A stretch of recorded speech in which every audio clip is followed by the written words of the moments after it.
of you? Good morning. કેમ છો બધા? મજામાં? મજામાં. My name is Mehta Payal, JDA bench number 55. આજે હું તમને માઉથ કેર પ્રેક્ટિકલ કરી બતાવીશ. આપ સૌ શાંતિથી સાંભળો તેવી મારી નમ્ર વિનંતી. ડેફિનેશન: માઉથ કેર એટલે કે પાચન કરવાની ક્રિયા માઉથથી થાય છે, તેથી માઉથની સ્વચ્છતા રાખવી આવશ્યક છે. માઉથની સાર સંભાળ લેવી એટલે માઉથ કેર. તો ચાલો આપણે માઉથ કેરની પ્રોસિજર સ્ટાર્ટ કરીએ.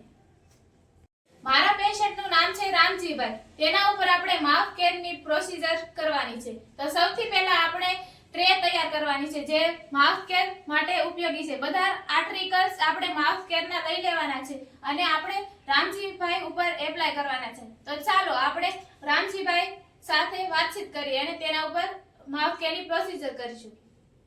તો ચાલો હવે આપણે રામજીભાઈ પાસે જઈએ. રામજીભાઈ કેમ છે? મજામાં ને? કાલ કરતા હવે તમને સારું છે ને? મારે તમારી એક નાની એવી માઉથ કેરની પ્રોસિજર કરવાની છે, જેનાથી તમને મોંનું ઇન્ફેક્શન અને રોગ ન ફેલાય તે માટે પ્રોસિજર કરવાની છે. આવી રીતે આપણે પેશન્ટને પ્રોસિજરની જાણ કરવાની છે. જો પેશન્ટ માઉથ કેરની પ્રોસિજર આપણે પેશન્ટને કહેવાની છે. જો પેશન્ટ ભાનમાં હોય તો પ્રોસિજરની ડિટેલ્સ પેશન્ટને આપવાની છે. જો પેશન્ટ ભાનમાં ન હોય તો તેની પ્રોસિજરની જાણ તેના રિલેટિવ્સને આપવાની છે. તો આપણે પેશન્ટ ઉપર માઉથ કેરની પ્રોસિજર સ્ટાર્ટ કરીશું. પેશન્ટને કમ્ફર્ટ પોઝિશન આપી દેવાની છે. પછી આપણી સેફટી માટે આપણે ગ્લોવ્સ પહેરી લેવાના છે. સૌપ્રથમ કોર્ડ આર્ટરી ફોર્સ લેવાની છે.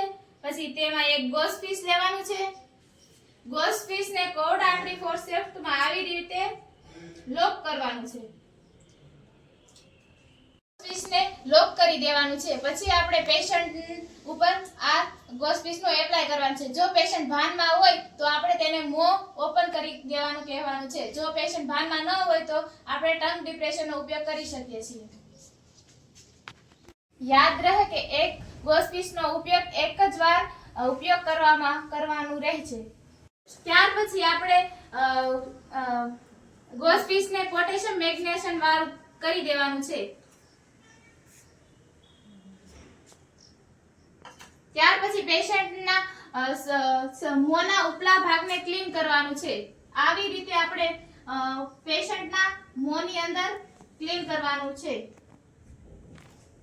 આવી જ રીતે આપણે ઉપરના ભાગને ક્લીન કર્યા બાદ નીચેના ભાગને ક્લીન કરી દેવાનું છે. પછી આપણે તેના મોંની અંદર જોવાનું છે કે કોઈ ઇન્ફેક્શન કે કોઈ સડો રહી ગયો હોય તો આવી જ રીતે આપણે ફરીવાર આ જ પ્રોસેસ તેના ઉપર એપ્લાય કરીશું.